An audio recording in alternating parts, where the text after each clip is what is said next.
Alors, Gabin, ton exposé, ça avance? J'y arrive pas.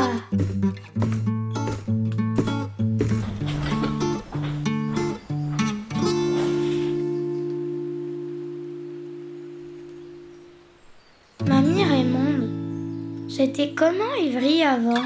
Oh, tu sais, Gabin, quand j'étais petite, je pouvais voir des animaux par ma fenêtre, même si mon bâtiment n'était pas aussi haut que celui-ci.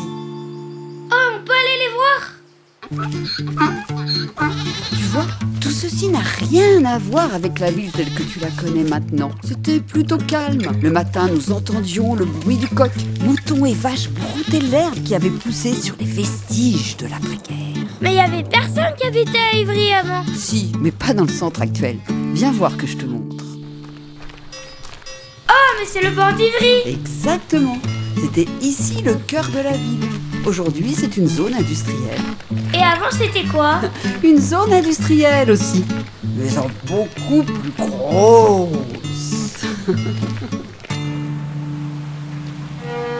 Ici vivaient et travaillaient tous les ouvriers d'Ivry. Autant te dire que ça en faisait un paquet. C'est sur cet endroit que la ville a construit son économie. Ses nombreuses usines, son port et sa gare apportaient un soutien fou à la grande construction de Paris, à l'époque en plein essor. On y a même fabriqué des boulons pour la Tour Eiffel. Plus les ouvriers transpiraient, plus Paris grandissait. Tout commença à changer à l'arrivée d'un nouveau maire, Georges Maran. Inquiété par les mauvaises conditions de vie des ouvriers, il décida de construire des cités HBM. Habitation bon marché, ensuite appelée HLM.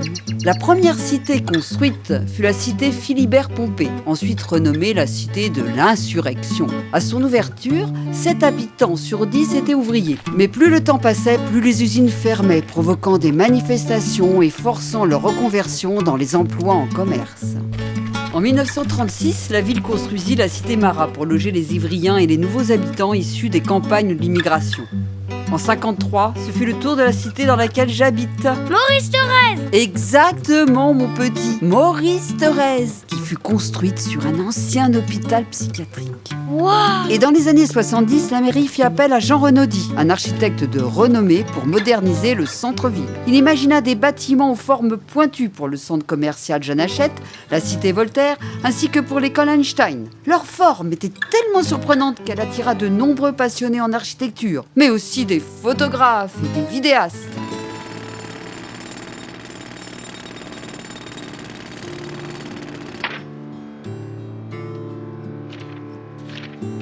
En 2019, la cité Gagarine est en pleine destruction. C'est là où j'ai grandi. Je n'étais pas là quand le cosmonaute Yuri Gagarin en personne est venu l'inaugurer en 1961.